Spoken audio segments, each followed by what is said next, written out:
성도가 누리는 참된 보좌입니다.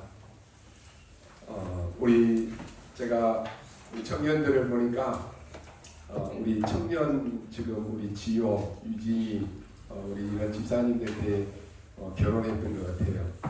근데 그때는 젊으니까 막 건강에 대해서 생각을 안 했습니다. 요즘에 식사하다 보면은 우리 나이 드신 분들이 막 식사하다가 중간에 막 비타민 C를 막 챙겨 드시고 약을 막 챙겨가지고 막 드시는 것을 이렇게 봅니다.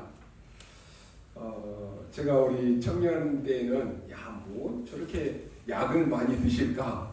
운동하면 되고 식사 잘하면 되지 이런 생각을 했는데 제가 이제 그 나이가 되니까 조금씩 이제 건강에 신경이 쓰이더라고요. 나이 드신 분들은 기가 얕다고 그러죠. 건강에 좋다라고 하는 것들은 막 챙겨서 막 드시는 것을 이렇게 봅니다. 아마 우리 청년들은 지금 청년의 때에 그런 게 별로 신경이 쓰이지 않을 것입니다. 근데 여러분이 청년기가 지나면 사실은 여러분 몸의 모든 기능들이 조금씩 무너지기 시작합니다. 요즘에는 20살 때도 당뇨가 있고요. 20살 때도 많은 건강에 문제가 있는 우리 청소년들도 많습니다. 거기에다가 여러분들이 중년기에 들어서면은 급격하게 몸의 변화가 일어날 수 있습니다. 특히나 여성분들은 더 그렇습니다. 갱년기 오면은요 많은 부분에 변화가 일어납니다. 그러다가 우리가 하나님 나라에 가면 되는데 영적 부분이 무너질 수가 있다라고 하는 것이. 영적 부분이 무너지면 심각해집니다. 오늘 굉장히 중요한 것을 여러분들이 회복해야 되겠습니다. 모세는 120살이 될 때까지 기력이 왕성했다라고 이렇게 되어 있습니다. 그런데 우리가 오래 사는 것이 문제가 아니고 120살까지도 건강하게 활동했다라고 하는 말입니다. 오래 살면서 병들어 있다. 그게 뭐 그리 중요하겠습니까? 오래 사는데 내가 병들어 있다. 뭐가 그렇게 좋겠습니까? 우리는 건강하게 오래 사는 것이 중요합니다. 또 여러분이 아시다시피 전도자 바울은 75세 때 이런 말을 했습니다. 나는 이룬 것도 없고 지금 아무것도 성취한 것이 없다. 그러면서 그리스도의 손에 잡힌 바 된 것, 그것 잡으려고 간다라고 이렇게 말합니다.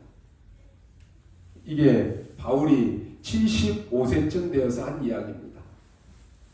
더 중요한 말을 했는데 위에서 부르신 부름의 상을 위하여 간다라고 이렇게 말했습니다. 우리는 어떻습니까? 나이가 조금만 들어도 나는 늙었다.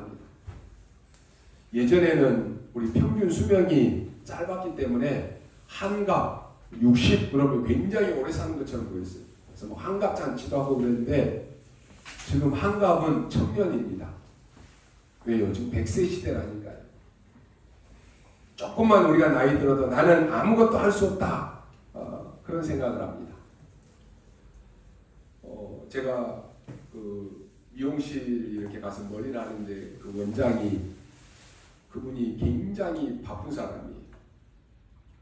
지금 아들이 삼수생 뒷바라지도 해야 되고 또 이분은 틈만 나면 막 책을 읽어요. 주일날에는 막 교회 갔다가 책도 한 2시간씩 읽고 또 아이 그 삼수생 뒷바라지도 해야 되고 뭔가 배우려고 하는 게 있어요.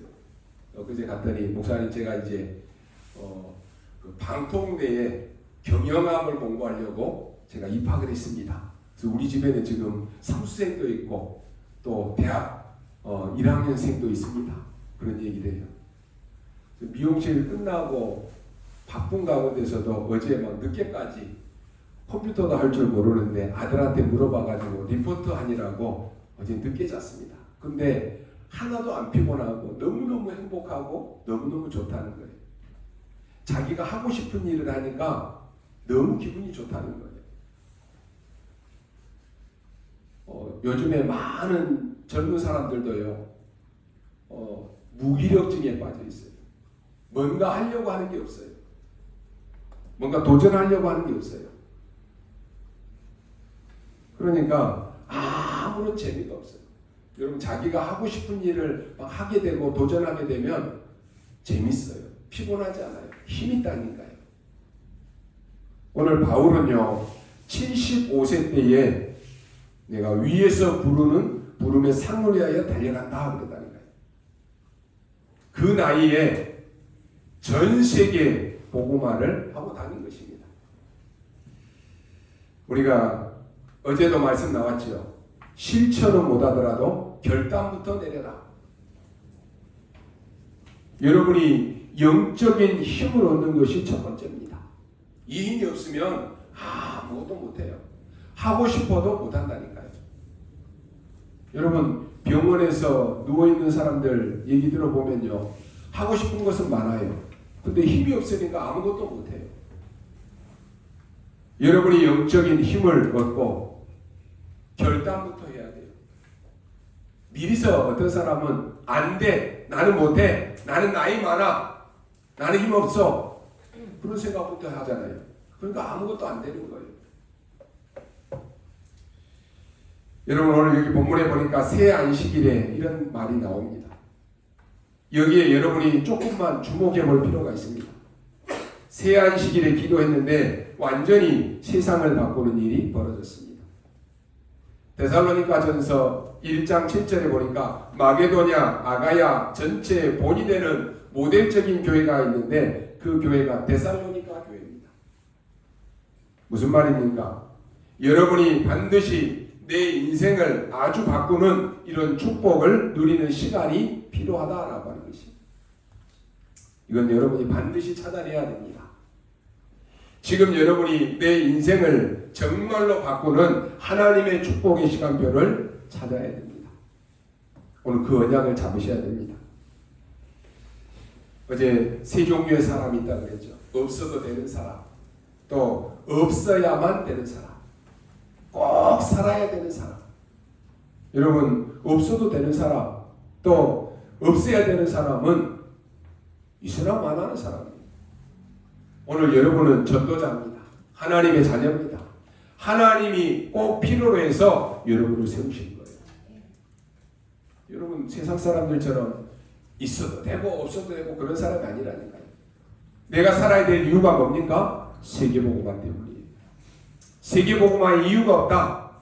그럼 더 이상 살 이유가 없는 거예요. 여러분, 아시다시피 이 모세는 80년 동안 응답이 없었습니다. 모세가 80세 되는 날 언약을 잡았습니다. 어릴 때 어머니에게서 듣고 하나님의 말씀으로 깨달은 그 피제사 드리러 가라, 이 언약을 딱 붙잡았다니까요. 결단을 내렸는데 이때부터 드디어 모세에게 인생의 큰 축복을 바꾸는 인생이 시작된 것입니다. 결단만 내렸는데 이때부터 여러분 일어난 일을 우리가 상상을 초월했습니다. 어릴 때 존경하는 대제사장 사무엘에게서부터 언약궤 얘기와 성전 얘기를 들었습니다. 그날로부터 인생이 바뀌기 시작했는데 누굽니까? 다윗입니다. 기간이 얼마나 됐는지는 우리가 알 수 없습니다. 아마도 사무엘을 만나고 언약을 잡고 시작했을 것입니다. 결단했을 거예요. 그때부터 인생이 바뀌는 이러한 역사가 일어났습니다. 오늘 저와 여러분이 이 시간이 필요합니다. 이날 이후로 여호와의 신에 크게 감동되니라 하고 있습니다. 사실은 많은 일을 했습니다만 너무나 어려움이 오니까 엘리야가 낙심을 했습니다. 그래서 도망을 가다가 낙심하고 로뎀나무 아래서 앉아서 쓰러졌습니다. 사람들은 누구나 한 번쯤 이런 착각이 오기도 합니다. 아무리 은혜 받은 주의 종이라도 너무 어려워지니까 낙심했다니까요. 그래서 엘리야가 두 가지 기도를 합니다. 하나님, 나는 더 이상 할 수 없습니다 라고 했습니다. 물론 엘리야의 입장에서 틀린 말이 아닙니다. 그 나이에 너무 어려움이 오니까 나는 더 이상 할 수 없습니다. 그랬다니까. 그리고는 나를 불러가 주십시오. 이 기도를 했습니다. 물론 엘리야 입장에서 얼마나 힘들면 이런 기도를 했겠습니까? 다 옳은 말입니다. 그런데 그때 하나님이 엘리야에게 힘을 주십니다. 엘리야는 40주야를 걸어서 호렙산에 도착합니다. 거기에서 인생 바뀌는 어마어마한 메시지가 쏟아집니다. 우리에게 이것이 없다면 신앙생활하면서 어떻게 이기고 살 수 있겠습니까? 조만한 문제 앞에서도 금방 흔들리고 낙심하고 넘어진다니까요.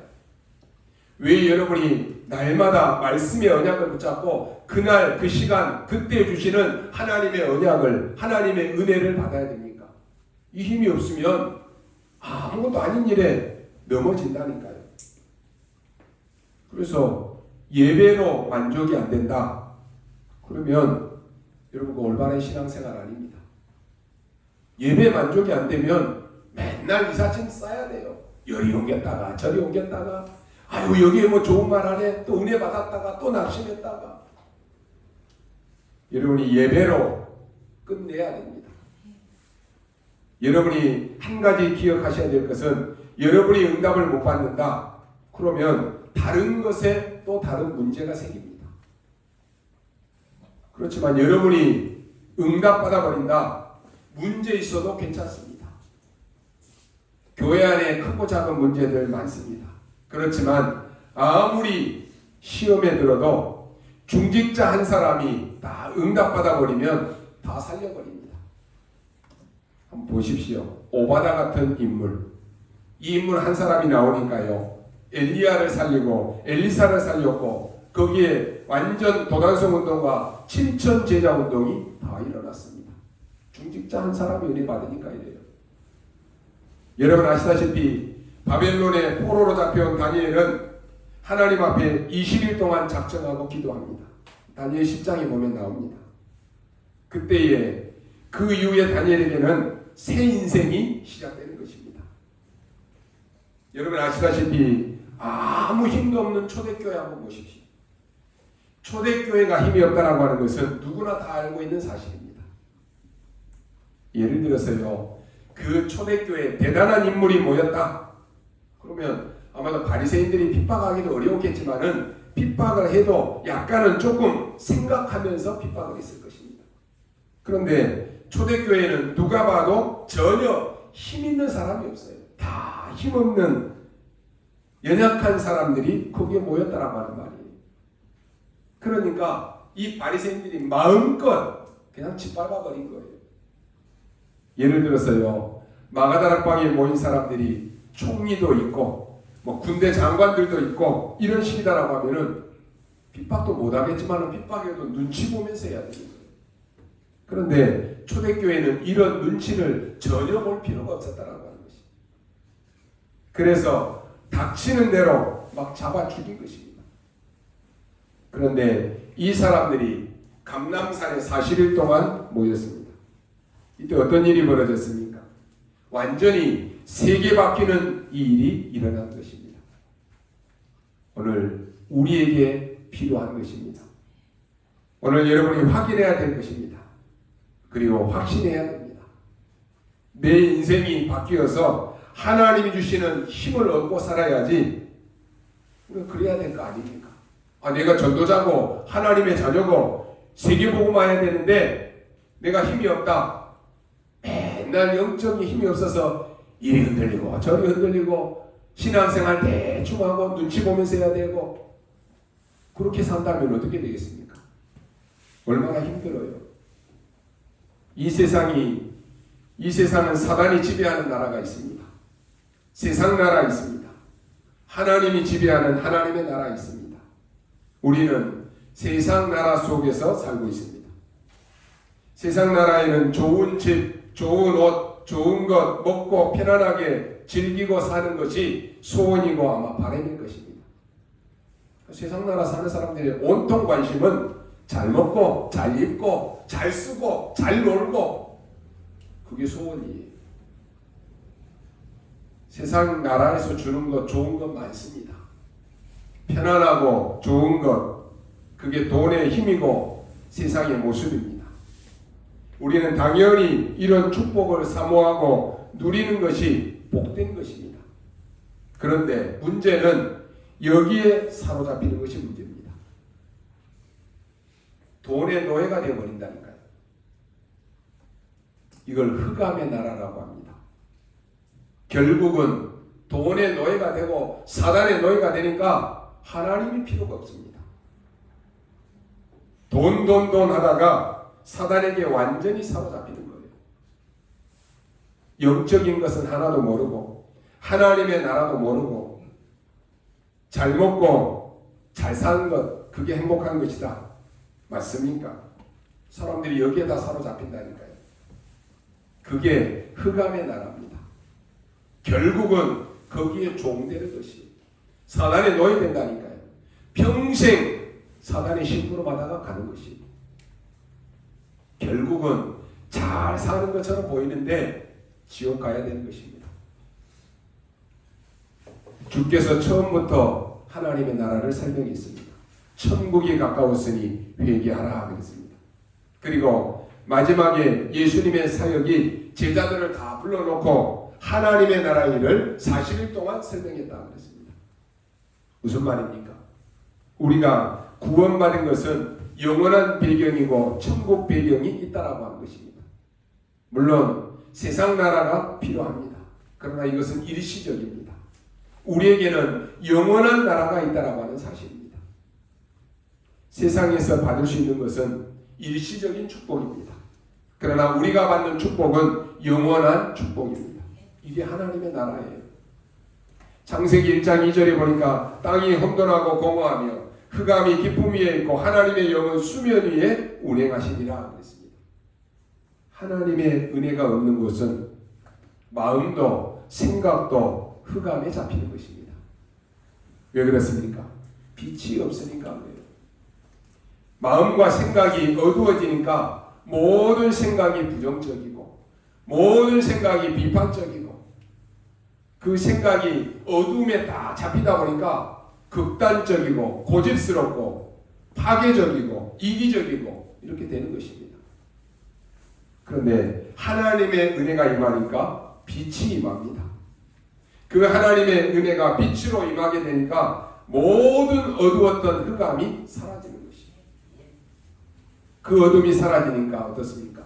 우리의 생각이 밝아지고 긍정적이고 사람에게 대해서는 이해하고 용서하고 배려하고 헌신하고 이렇게 완전히 달라져 버리는 거예요. 우리가 흑암에 잡혀있을 때는 나도 모르게 어두워져 버립니다. 그런데 하나님의 빛이 임하니까 생각이 달라진다니까요. 마음이 달라지고 말도 달라집니다. 요한복음 1장 9절에 보니까 참빛 곧 세상에 와서 각 사람에게 비추는 빛이 있었나니 이 빛은 그리스도의 빛이다 라고 말합니다. 창조의 빛 되신 예수님이 우리 안에 들어오시니까 어둠은 사라지고 흑암은 무너지고 저주는 완전히 무너지고 우리에게 하나님의 나라가 임하게 되는 것입니다. 그래서 지옥 배경에 살던 우리가 창조의 빛 되신 그리스도가 우리 안에 들어오니까 모든 것이 밝아지는 거예요. 여러분 집안에 깜깜하게 불 안 켜고 있으면 어떻게 돼요? 커튼까지 치고 그냥 깜깜하게 산다. 온 집안이 어둡잖아요. 불을 밝히면 어때요? 환해지는 거예요. 그리스도께서 흑암 권세에서 건져내서 우리를 사랑의 아들의 나라로 옮겼느니라 그랬습니다. 우리는 이 빛이 많은 축복을 받았습니다. 그게 구원입니다. 사람들은 영적인 원리를 모르니까 어떻게 됩니까? 자기가 지금 어둠에 잡혀있다라고 하는 그 사실도 몰라요. 자기가 지금 흑암 속에 빠져있다라고 하는 것도 모른다니까요. 죄와 허물로 죽었다라고 하는 사실조차도 모릅니다. 그걸 모르니까 열심히 산다라고 하는데 세상 풍속을 따라 삽니다. 공중 권세 잡은 자에게 완전히 붙잡혀갖고 따라다닌다니까요. 거기에 종로로 간다니까요. 여러분 그게 저주받는 길이고 그게 진노받는 길인 줄도 모르고 더 열심히 합니다. 뭐합니까? 우상 숭배합니다. 귀신 섬깁니다. 그게 잘 사는 줄 착각합니다. 알고 보니까 하늘의 악한 영에게 잡혔다 그랬습니다. 근데 우리는 어떤 은혜가 임합니까? 성삼위 하나님께서 빛으로 우리 안에 들어와 계셔서 우리와 함께 계시고 우리에게 돕는 천사를 보내셔서 깨닫게 하시고 성령이 역사해 주시고 그래서 우리 마음속에 세상이 줄 수 없는 이 은혜가 임하는 것입니다. 이게 영적 원리입니다. 세상 사람들은 이 축복을 알지 못하니까 잘 산다고 하면서 우상 숭배합니다. 우상을 만들어서 열심히 섬깁니다. 한번 사업을 하려고 하면 제사 지내고 고사 지내야 돼요. 왜요? 잘 되게 해달라고 빌어야 되니까. 차를 사고 집을 사도 고사 지내야 돼요. 왜요? 잘 돼야 되니까. 구다고 점치고 다 합니다. 점점점 흑암에 빠지고 저주에 빠지고 결국은 지옥으로 끌려가는 것입니다. 근데 하나님의 은혜가 임해서 구원받은 우리는 예배를 사모하고 또 기도드리고 찬양하는데 어떻습니까? 내 마음이 평안해지고 하나님 주시는 그 영적인 힘으로 소망이 생기고 우리의 모든 상처도 치유가 되고 변화도 일어나게 되는 것입니다. 이 은혜가 나에게 임하니까 기쁨으로 내가 헌신도 하는 거예요. 기쁨으로 봉사도 하고 기쁨으로 주의 일에 충성하는 것입니다. 누가 하라고 막 시켜서 하면 힘들어서 못한다니까요. 근데 내게 이 은혜가 임하니까 기쁨으로 감사가 되는 거예요. 오늘 데살로니가의 새 안식일 이 말은 굉장히 중요한 말입니다. 새 안식일 동안 뭐 했길래 하나님은 최고의 교회를 만들었습니까? 이 데살로니가에 준 메시지와 칭찬은 굉장히 중요합니다. 여러분 아시다시피 믿음, 소망, 사랑 그게 데살로니가전서 1장 3절 말씀인데 이 데살로니가 교회에서 나온 말씀입니다. 말로만 하는 것이 아니라 능력과 성령과 큰 확신으로 이게 데살로니가 준 말씀이에요. 여러분이 잘 알고 계시는 심지어 불신자들도 알고 있다니까요. 항상 기뻐해라. 쉬지 말고 기도해라. 범사에 감사하라. 이게 데살로니가 교회에 준 메시지입니다. 최고의 모델 교회가 되었습니다. 237 나라 5천 종족 그리고 지역과 민족과 세계복음화에 사실상 우리 생각으로는 어려워 보입니다. 이 축복은 그냥 쉽게 주는 것이 아닙니다. 그래서 하나님이 하셔야 됩니다. 그렇다면 여러분이 응답받아 버리면 세계를 바꿀 수 있습니다. 그래서 이 언약을 다 붙잡으십시오. 우리는 앞으로 성전도 건축해야 되고 세 가지 뜰도 준비해야 됩니다. 여러분이 해야 할 일이 많습니다. 또 우리는 많은 세계복음화를 놓고 준비도 해야 됩니다. 근데 이것은 내 인생과 내 학업과 내 산업에 새로운 체험이 되어지지 않으면 힘든 것입니다. 그렇다면 반드시 여러분이 찾아내야 됩니다. 오늘부터 여러분이 이 언약을 한번 딱 붙잡고 결단하고 시작해 보시기 바랍니다. 내 인생을 정말로 바꾸는 하나님의 그 능력, 설명할 수 없는 그 능력을 확실한 체험이 있어야 되는 것입니다. 이게 안 되어지면 어떤 결과가 나오느냐? 불신자와 똑같은 삶이 되어지는 것입니다. 아니 오히려 불신자보다 못하게 됩니다. 아니 여러분이 하나님의 자녀인데 불신자보다 못하는 삶을 산다. 얼마나 억울한 일입니까? 불신자보다 나아서 불신자를 살려야 되는데 불신자보다 조금 못한 삶을 산다. 얼마나 억울해요. 그러면 응답 자체가 아닙니다. 하나님의 은혜로 우리는 구원받았습니다. 그래서 재앙 속에서 망하거나 지옥 가거나 그런 것은 없습니다. 그런 건 없지만 여러분이 중요한 응답을 받아야 됩니다. 여러분이 확신이 있으면 다른 사람을 살리게 됩니다. 그러면 이 사람이 새 안식일 동안 도대체 뭐에 집중했느냐라고 하는 것입니다. 그게 오늘 본문에 나왔습니다. 첫 번째로 3절에 보니까 뭐라고 했습니까? 예수 그리스도께서 십자가에 죽으시고 부활하셨다. 이걸 증거한 것이 아닙니다. 가장 전도에 있어서 핵심이 되는 그 말을 했습니다. 왜 그리스도께서 십자가에 죽으셔야만 했느냐? 왜 그리스도께서 죽음의 권세를 깨뜨리고 부활하셔야만 했느냐? 이 어마어마한 메시지가 바로 그리스도의 당위성을 설명하는 것입니다. 교회에 오라 말할 필요도 없어요. 왜 당신에게 그리스도가 필요합니까? 이게 증명되어야 되는 것이에요. 그렇다면요, 우리는 스님 보고도 당당하게 말할 수가 있습니다. 왜 당신에게 그리스도가 필요합니까? 많은 종교인들을 만나더라도 확실한 얘기가 있습니다. 왜 당신에게 그리스도가 필요합니까? 여러분, 종교가 나쁘다, 뭐 좋다, 그런 거 말할 필요도 없어요. 아이고, 뭐 불교, 천주교 나쁘다, 그거 말할 필요 없다니까요. 왜 당신에게 그리스도가 필요합니까?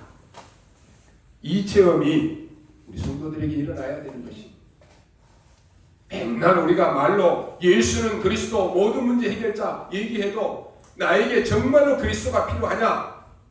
이 답이 안 나오면 계속 흔들린다니까요.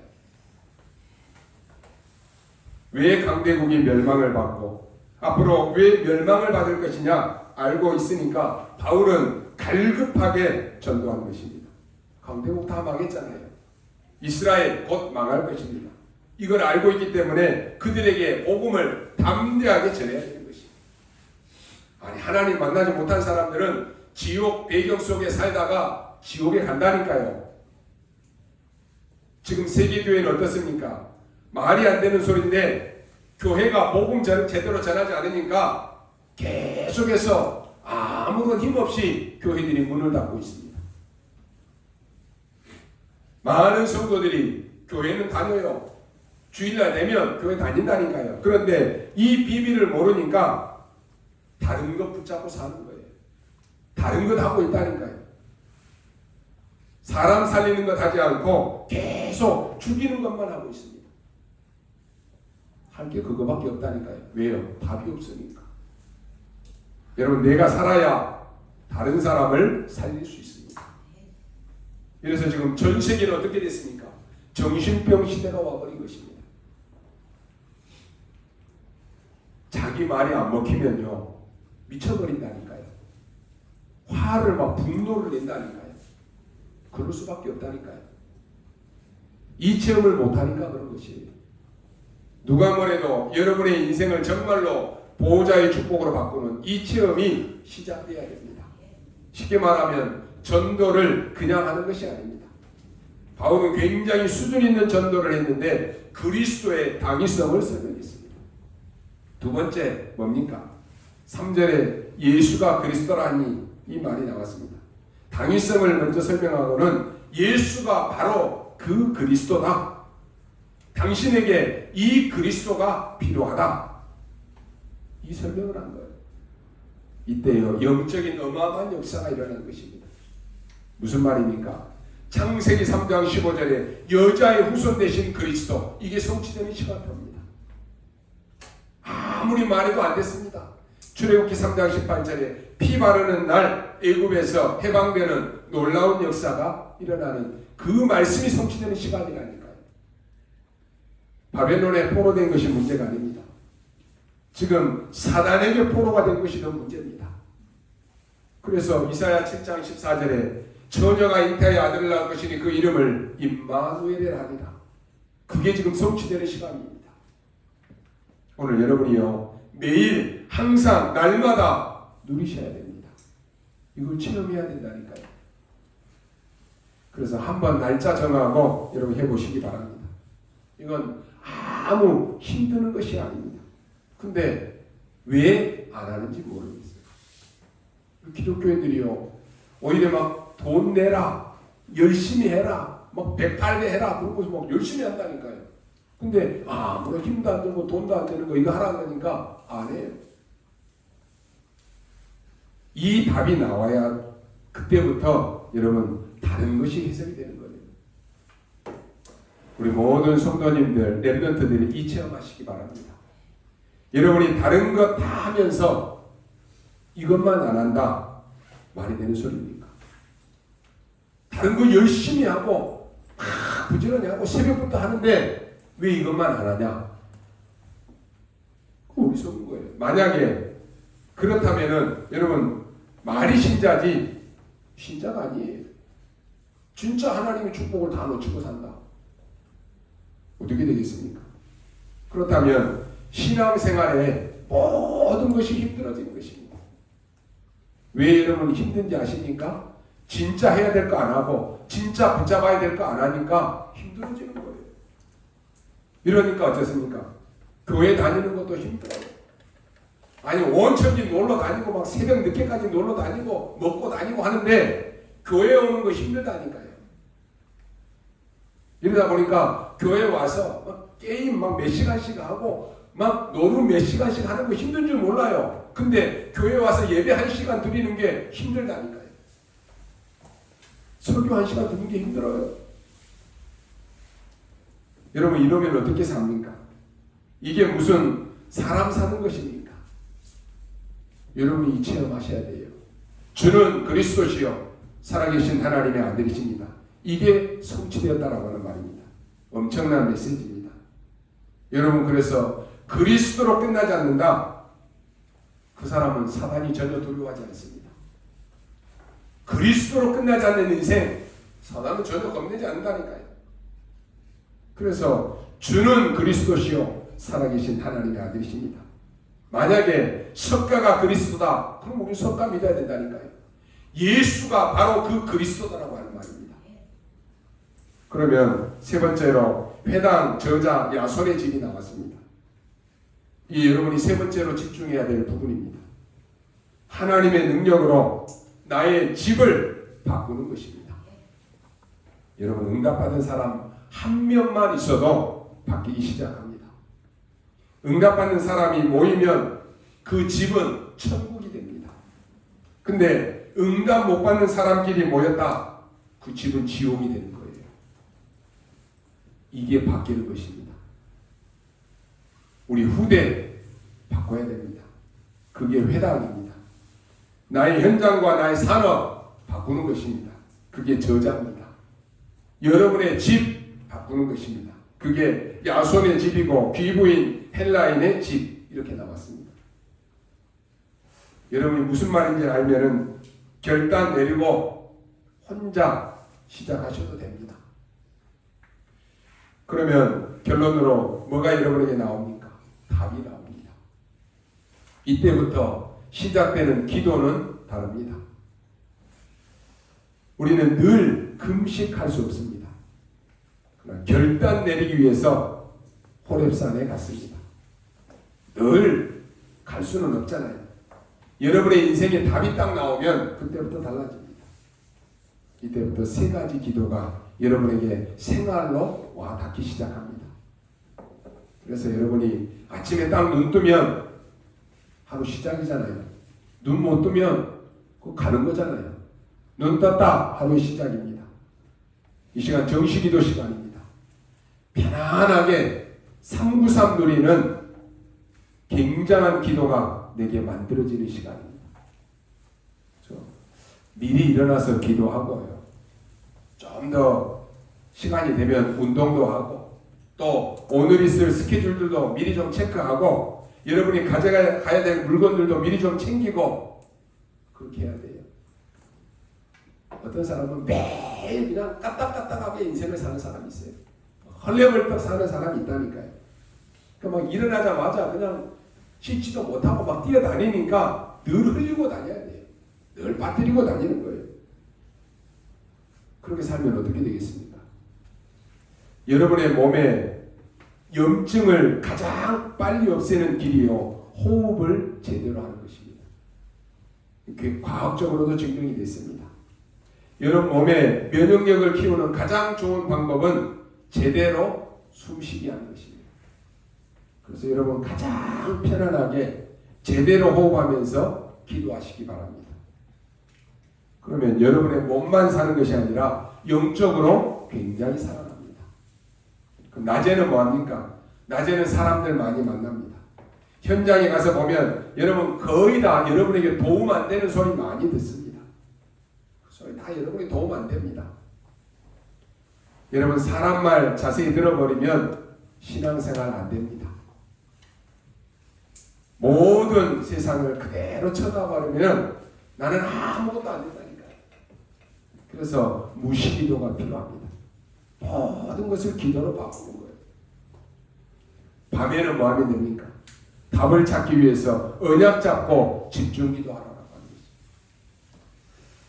우리 청년들과 교사들이 보니까 매일 기도 이런 문을 막 써서 올려요. 매일 기도하더라고요. 그 시간이 여러분 아무런 시간도 아닌 것처럼 보이지만은 그게 쌓이고 쌓여서 응답으로 옵니다. 여러분이 이 시간이 나에게 가장 행복한 시간이 돼야 돼요. 힘들다, 억지로 한다. 그게 아니라 내게 가장 힘을 얻는 시간이다. 나에게 가장 행복한 시간이다. 그래야 된다니까요. 그래서 여러분이 밤에는 언약 잡고 딱 집중기도 하십시오. 그러면 여러분의 하루는 의미가 있게 됩니다. 답이 딱 나오도록 찾아야 됩니다. 이것은 아무런 힘든 것이 아닙니다. 특별하게 할 필요도 없습니다. 그냥 자연스럽게 눈 뜨면 이 축복부터 시작되는 것입니다. 여러분의 모든 삶 속에 보호자의 축복과 보호자의 능력을 누리는 것입니다. 이게 비밀입니다. 그래서 남에게 뭐 표시낼 필요도 없어요. 어차피 여러분 우리 밤에 자야 됩니다. 그 자는 밤에 집중해서 기도하는 거예요. 이게 반복이 된다. 굉장한 역사가 일어나게 됩니다. 이번 주간에 여러분이 한번 언약 잡고 결단하고 시작해 보시기 바랍니다. 하다가 안 되면 조절하면 됩니다. 처음부터 안 해버린다니까요. 제가 말씀드렸죠. 40일 캠프 새벽 여러분 지금 계속 진행 중에 있어요. 중간에 좀 하다가 못 할 수도 있어요. 처음부터 안 해버리면 이제 뭐 처음 안 했으니까 난 이제 뭐 안 했으니까 안 해야지. 그게 속는 거예요. 안 했더라도 오늘부터 다시 시작하면 돼요. 그게 내가 사는 길입니다. 사단은 자꾸 속여요. 야, 네가 하나님의 자녀냐? 그런 주제에 네가 이러냐? 자꾸 속인다니까요. 이것도 못하면서 뭐 하나님의 자녀냐? 속인다니까요. 거기에 속아버리면 무너지는 거예요. 그러더라도 오늘 지금 다시 결단하는 거예요. 안 되면 하다가 조절하면 된다니까요. 아무 상관없습니다. 이게 반드시 필요하다라고 여러분이 느끼는 순간부터 역사는 시작됩니다. 그래야 다른 사람을 살리게 되는 것입니다. 아니면 여러분이 영적인 힘이 없이 응답도 못 받고 늘 산다. 이게 지금 보통 힘든 것이 아니라니까요. 여러분 힘이 있어야 됩니다. 에너지가 넘쳐야 된다니까요. 여러분을 만나는 사람이 여러분을 통해서 그 힘을 얻어야 돼요. 여러분 혼자서 어디에 있어도 괜찮은 영적인 힘이 있어야 됩니다. 그렇지 않으면 큰일 난다니까요. 우리 렘넌트들은 어디 가도 살아남는 힘이 있어야 돼요. 하나님이 내 인생에 주시는 진짜 힘을 내가 회복해야 되는 것입니다. 어떻게 정하면 됩니까? 여러분 개인이 정하면 돼요. 그리고 시작하면 됩니다. 일단 답이 오면 달라집니다. 우리 단체에서는 중직자 많이 세웁니다. 성경에 보면 중직자가 많이 나오는데 하나님을 감동하게 하는 중직자들이 많이 나옵니다. 오바다는 선지자를 죽이는 그 어려운 시대에 선지자 100명을 자기 집에 숨겨서 살렸습니다. 이때 아하방은 선지자들을 다 죽였는데 오바다는 아하방이 가장 싫어하는 것 그 일을 했다니까요. 거기에 가장 싫어하는 사람 엘리야의 제자였습니다. 이 사람은 중직자입니다. 우리가 한 사람을 돕기도 쉽지 않다니까요. 오바다는 여유 있는 사람입니다. 그러나 여유 있다라고 해서 다 하는 거 아닙니다.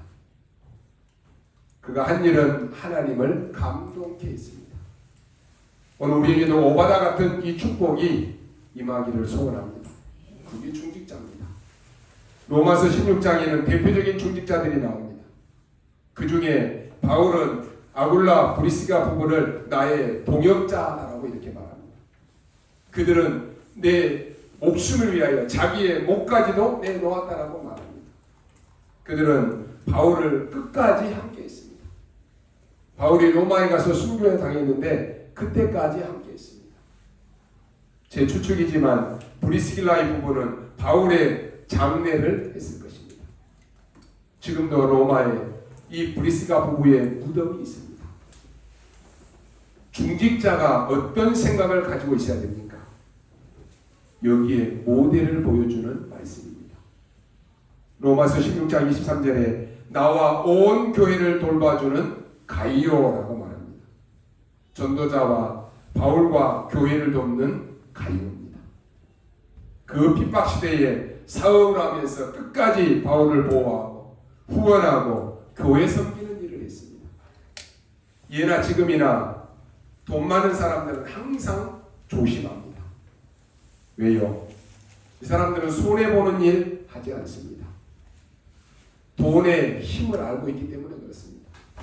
그런데 가이오는 손해보는 한이 있다고 할지라도 나는 이 일을 하겠다. 나는 전도자를 돕겠다. 나는 교회를 돕겠다. 결단하는 거예요. 하나님이 나에게 복을 주신 것은 바로 이 일을 하라고 하신 것 아니냐. 그러면 오바다가 선지자 100명을 살렸는데 그 선지자 100명이 다 훌륭합니까? 다 똑똑한 사람만 있습니까? 좀 모자란 사람도 있고 실수하는 사람도 있을 것입니다. 그러면 이 오바다가 생을 걸고 100명의 선지자를 왜 살렸습니까? 그들을 살려야 미래를 살릴 수 있기 때문에 그렇습니다. 그래서 그분들이 결국은 도단성 운동의 배우가 된 것입니다. 바울이 복음 운동하는데 바울을 위해서 목이라도 내어놓을 사람으로 생각한 이 아굴라 브리스가 부부는 평생 바울을 돕고 섬기면서 바울의 허물을 보지 않고 바울도 인간이기 때문에 왜 실수가 없었겠습니까? 바울의 연약함이 왜 안 보였겠습니까? 아마 바울의 연약함과 바울의 허물이 보였을 때는 더 열심히 도왔을 것입니다. 300% 헌신해버린 거예요. 어떤 사람은 목회자의 연약함과 그 실수를 보고 시험 들었다, 상처받았다 그런 사람도 많습니다. 그런데 브리스길라 아굴라 부부는 하나님이 나를 이렇게 바울의 동역자로 세운 이유가 바로 이것이구나. 여러분 이게 중직자입니다. 가이오가 많은 전도자와 교회를 도왔는데 교회 문제 왜 없었겠습니까?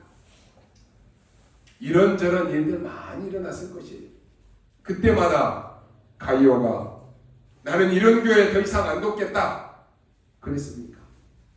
하나님께서 나에게 이것 때문에 복을 주셨구나. 이게 중직자의 마인드입니다. 그분들은 오직 그리스도 때문에 이런 것을 다 이해하고 넘어서서 내 주장, 내 생각, 내 고집을 복음 때문에 다 내려놓고 목회자를 살리고 교회를 살린 것입니다. 중직자는 말만 하는 사람이 아닙니다. 가만히 보면 말만 하는 사람이 있어요. 아유 목사님, 내가 목사님의 오른팔이 될게요. 물론 다 중요하죠.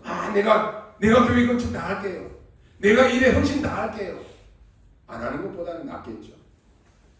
근데 말로만 하는 사람이 아니라 실제로 헌신하는 사람입니다. 중직자의 인생 이유는 교회를 든든히 세우는 것입니다. 아무리 대단하고 아무리 성공했다라고 할지라도 교회에 힘을 빼는 중직자는 실패자입니다. 우리는 다 허물이 있습니다. 부족합니다. 연약합니다. 그래도 교회를 살려야 되고 목회자를 살려야지. 왜 그렇습니까? 그래야 후대가 살기 때문에 그렇습니다. 그래야 교회가 힘을 얻기 때문에 그렇습니다. 오늘 우리 중직자와 우리 성도들의 마지막 여정이 교회입니다. 그래서 우리는 교회를 든든히 세우고 하나님의 나라 가는 것입니다. 우리 중직자 대학원 이제 29학기가 또 시작됐습니다. 여러분이 광고 들어서 아시겠지만은 미래교회 살리는 일입니다. 늘 유목사님 말씀하죠.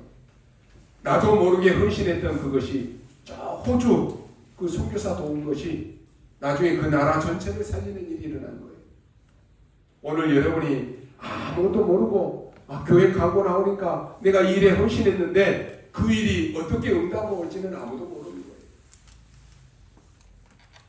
어떤 사람은 그 물질을 가지고 사람 망하는데 실패하는 데 쓰는 사람도 많습니다. 어떤 사람은 그거 가지고 자기 배불리 먹고 자기 거 채우느라고 그거 다 쓰는 사람 많아요. 근데 어떤 사람은 가난한 중에도 선교하고 주의 일을 위해서 헌신하는 사람이 있습니다. 그 응답은 어떻게 올지 아무도 모르는 거예요. 여러분의 하나님은 분명히 살아계시기 때문에 우리가 기도할 수 있으면 사는 것입니다. 이번 주간에 여러분이 데살로니가 교회의 그 축복을 누리게 되시기를 바라고 참된 보호자의 축복을 누리는 한 주간 되시기를 주님의 이름으로 축원합니다. 기도하겠습니다. 하나님 감사합니다. 오늘 내 인생의 참된 힘과 참된 이유를 회복하는 시작이 되게 하여 주옵소서. 참된 능력과 참된 행복의 이유를 찾는 주간이 되게 하시고 우리의 모든 현장에 예수가 그리스도이심의 당위성을 증거하게 하시고 왜 나에게 그리스도가 필요한가를 확인하고 확신 갖고 결단하는 주간 되게 하여 주옵소서. 감사를 드리며 살아계신 우리 구주 예수 그리스도 이름으로 기도하옵나이다. 아멘.